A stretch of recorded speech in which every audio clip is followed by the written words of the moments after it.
De falar conosco. Um bom dia, seja bem-vinda. Bom dia a todos os ouvintes da Rádio Vale FM.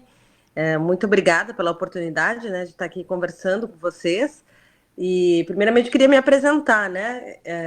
Eu fui vereadora em Caxias do Sul 4 mandatos, né? Comecei muito jovem, com 24 anos, e me elegi deputada federal na última eleição, né? De vereadora, né? Acabei me elegendo deputada federal. Então, é a primeira vez que uma mulher se elege deputada federal na Serra Gaúcha, né? E a gente tem feito um trabalho, né, bastante, eu diria, amplo no Estado, né? A gente acabou criando uma política de participação social na distribuição das emendas, né? Nós construímos um edital participativo, que a gente chama de Participa, né? No ano passado, final do ano passado, a gente lançou ele, e com esse edital a gente conseguiu atender diversas regiões do estado, né? A gente sabe que a gente tem quase 500 municípios no estado, nem todos conseguem chegar até um deputado federal, né? E a gente tem diversos hospitais, diversas entidades, diversos trabalhos sendo realizados, né, que são extremamente importantes e que precisam ser potencializados.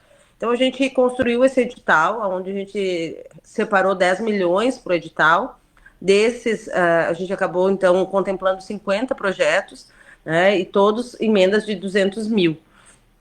Nesse edital, as entidades, municípios podiam escrever propostas, né, acabavam passando por uma fase de consulta, de apoio, né, da população. Depois, de acordo com o número de apoios, tinha direito a delegados que iam para uma plenária final, né? A gente fez tudo daí online, porque o estado é grande demais para a gente, né, mobilizar, para a gente colocar todos num lugar, né, físico. Então, a gente acabou fazendo online.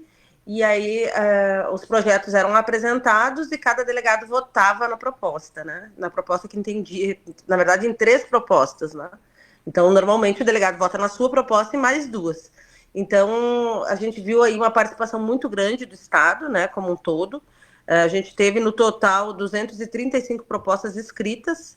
A gente teve um total de 2.879 delegados e delegadas participando, né, nas plenárias finais.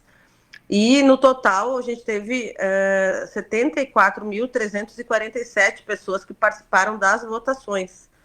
Dessas propostas que foram contempladas, a gente tem o Hospital de Caridade e Beneficência de Cachoeira do Sul, né, que também conquistou 200 mil reais. Foi uma proposta que conseguiu 1.208 apoiadores, né, mobilizou bastante a comunidade. Foram 48 delegados que participaram da plenária final. A gente também teve o Instituto Misturaí Vale, né, ali em Estrela, que também conquistou 200 mil reais, uma proposta de combate à violência contra as mulheres, né, de trabalhar junto às comunidades, que teve 706 apoiadores e 28 delegados votantes. Então, a gente queria, com o Participa, garantir que os recursos eles cheguem, né, aonde a comunidade realmente precisa, mas garantir também a transparência, né? A gente sabe que tem todo esse debate das emendas hoje, né, desde o ano passado, né? A gente viu aí o Flávio Dino, né, falando e cobrando com razão, né, de ter transparência em todo esse movimento de emendas, e a gente entende que transparência e controle social andam juntos, né? Então a gente quer que a população acompanhe e que a população também ajude a fiscalizar. Deputada Denise Pessoa Tomás, bom dia. Bom dia. Esta oportunidade que a Rádio Vale está abrindo à bancada gaúcha, participar aqui do programa e apresentar o seu trabalho, e olha, eu devo agora lhe dar os parabéns, porque realmente é a primeira vez que se vê um parlamentar representando o Estado, fazer toda esta consulta, criar todo esse mecanismo de consulta e ouvir a sociedade, aonde a sociedade de fato quer a aplicabilidade dos recursos públicos, tá? Então, devo lhe dar parabéns, porque realmente muitas vezes fica só no crivo do parlamentar de tomar a decisão sozinho, aonde vão as emendas, né? E eu vejo que a senhora tomou aí como base o famoso orçamento participativo, né? Que é a raiz aí da forma do Partido dos Trabalhadores de governar. Exatamente, Tomás. Quem participou do orçamento participativo, né, sabe que tem muita. É uma atualização, né? A gente não fez E eu fiquei muito feliz, assim, porque eu percebi várias entidades também buscando outras entidades, mesmo no formato online, né? De conhecer os outros projetos antes da plenária, sabe? De pensar apoios, de articular apoios. E eu achei isso muito interessante, né? Porque no presencial, as entidades elas acabavam conversando. E no online eu tinha um pouco de receio de como é que poderia funcionar, né? Mas a gente deixou e o pessoal, né, já tinha um pouco da lembrança do orçamento participativo, veio, participou, votou e foi muito, muito legal. Assim, as plenárias, a gente colocou recursos em várias áreas, né? Na área da saúde foram 5 milhões, na área da cultura foi 2 milhões, no combate à violência 1 milhão, na formação para o trabalho 1 milhão, e mais 1 milhão em segurança alimentar, né? Que é a compra de alimento e fornecimento para entidades sociais. Então a gente teve, foi muito bacana assim, o resultado. Pois é, então vamos falar num outro feito da senhora. A senhora é a primeira deputada do Rio Grande do Sul a presidir a Comissão de Cultura do Parlamento. Parece que cultura é outra bandeira muito importante do seu mandato, deputado. Sim, sim, a gente está muito feliz, né? Foi agora que a gente acabou, né, sendo eleita aí a presidente da Comissão de Cultura. A gente vinha já trabalhando, na verdade, eu sempre trabalhei na Câmara de Vereadores, né? Uma ação mais local na área da cultura, seja na questão da cultura popular, né? Seja, eu sou arquiteta de formação também, participei de vários de conselhos de patrimônio histórico, né? Nessa parte de preservação do patrimônio, sempre foi um tema bastante presente, né? E a gente entende que a questão da cultura, ela precisa, ela tem vários desafios agora no próximo período.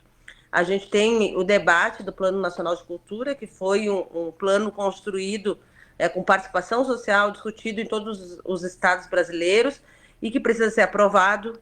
A gente tem a questão do financiamento da cultura, né, no Plano Nacional, na Política Nacional Aldir Blanc, né, que inclusive na semana passada teve aquele corte de recursos, mas o governo federal já garantiu que vai manter os recursos, né, disponíveis para todos os projetos, né, cadastrados na Aldir Blanc. Então, essa segurança também do governo nos deixa bastante feliz. A gente precisa pensar um Sistema Nacional de Cultura, e quando eu falo Sistema Nacional de Cultura, é quase equivalente, digamos, ao SUS, ao SUAS, é criar um sistema, né, onde a gente tenha os pontos de cultura lá na base, atendendo, né, as comunidades, mas também tenha toda uma organização e financiamento, né? Tem o debate dos direitos autorais, que precisa ser debatido, a questão da inteligência artificial, a regulamentação do streaming, né? Uma lei Rouanet, porque tu veja que com a reforma tributária, a lei Rouanet, ela fica prejudicada. Então, a gente também tem que pensar o que ficaria no lugar da lei Rouanet, né? Quando a gente unifica a questão dos impostos, a gente acaba também tendo que mudar o formato da lei Rouanet, e esse também é um desafio que a gente vai estar estudando aí para o próximo período. E Então, esta questão do streaming e da TV por assinatura, o Brasil nunca regulamentou de forma adequada esse serviço, até porque a TV por assinatura entende-se que não deveria ter propaganda comercial, haja visto que é um serviço pago. E ainda por cima, o pessoal que gosta de futebol paga ainda uma sobretaxa para ter acesso à transmissão dos jogos e que tem propaganda comercial inserida, né, no meio. Mas é tudo isso porque o Brasil até hoje nunca tocou nesse assunto da regulamentação desse serviço. A gente precisa tratar disso, né? Tem gente que diz, mas vai cobrar o serviço, vai. Mas, gente, hoje muitos também, o streaming a gente já paga, né? Mas como é que ele é regulamentado? Ele não tem regulamentação, né? Ele não tem as mesmas condições da TV, né? Então a gente precisa tratar disso e acho que já tem um debate avançado dentro do Congresso Nacional e acredito que esse ano a gente consiga, né, resolver essa situação. Mas a regulamentação ela é necessária, né? Deputada Denise Pessoas, eu não expliquei no início, né? A senhora estava conversando com o Tomás, que fica atrás da câmera, eu estou à frente da câmera, meu nome é Ronaldo, e quero lhe encaminhar aqui a nossa entrevista perguntando depois de 4 anos, 4 mandatos de vereador em Caxias do Sul, como foi e como está sendo estar no parlamento em Brasília? Olha, ele é bem desafiador, né? Porque a proporção ela é muito grande, mas eu acho que também a experiência na vereança, ela também te dá algumas facilidades, né? Eu sempre fui vereadora de oposição, né, em Caxias do Sul e me reelegi 3 vezes, inclusive presidi a Câmara de Vereadores em Caxias do Sul. Então, eu digo que é um grande exercício de diálogo, né? E para se manter, especialmente para se eleger como presidente de uma Câmara, porque ali tu precisa dos votos dos colegas, né? Então, tu tem que ter um exercício, né, democrático de conversa e de diálogo grande. Então, acho que isso também é um bom exercício, um bom estágio aqui para o Congresso Nacional, porque nós somos 513, né? Ou a gente conversa, ou a gente dialoga, ou a gente não avança, né? Veja que a gente conseguiu, no primeiro mandato, né, estar na presidência de uma comissão tão importante como a Comissão de Cultura. Então, isso também é fruto de todo esse acúmulo de diálogo, de conversa que a gente aprendeu, né, a ter na vereança. Então, a Câmara... Deputada, embora seja o seu primeiro mandato, qual é a sua opinião acerca do possível aumento de cadeiras na Câmara dos Deputados? Porque, segundo o censo, o Rio Grande do Sul perderia 2 cadeiras. Hoje tem 31, ficaria com 29 e alguns estados brasileiros aumentariam o número de parlamentares. Aí surgiu uma ideia de que para acomodar essas cadeiras novas dos estados, se aumentaria o número de deputados federais e, é claro, aumentaria o gasto do legislativo. Qual é a sua posição, deputado? A senhora é a favor que aumente o número de cadeiras ou o Rio Grande do Sul realmente vai perder 2 cadeiras? Olha, a gente ainda não avançou nesse debate. Eu vejo dificuldade, né, na questão do aumento hoje do número de deputados. Mas acho que claro que aí também não quero fazer uma fala de enfraquecer o parlamento, porque é no parlamento que a gente tem a representatividade da sociedade. É no parlamento que a gente tem quem perdeu a eleição majoritária está lá também, né? Então toda a diversidade, a representatividade está no parlamento. Então eu nunca vou defender o enfraquecimento do parlamento.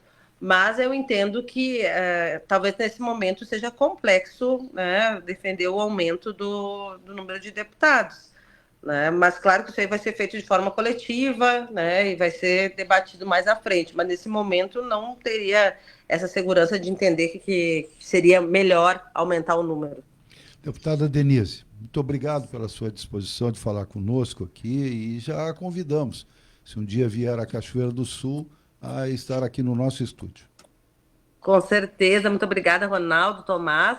Dizer que a gente está também acompanhando, só para finalizar, né, a questão do PAC, e já percebemos aí que Cachoeira do Sul tem várias propostas cadastradas já no PAC, né, que é equipamentos para OBS, unidade odontológica móvel, kit de equipamentos para teleconsulta, CAPS, espaço esportivo comunitário, contenção de costas e ônibus para transporte escolar. Então, a gente está sempre acompanhando aí e defendendo os interesses, né, para ver o quanto a gente consegue avançar nos investimentos para o nosso estado. Então, colocamos o nosso mandato à disposição. Quem puder e quiser nos seguir nas redes sociais, né, Denise Pessoa, Facebook, no Instagram, @Denise_Pessoa. Grande abraço e muito obrigada.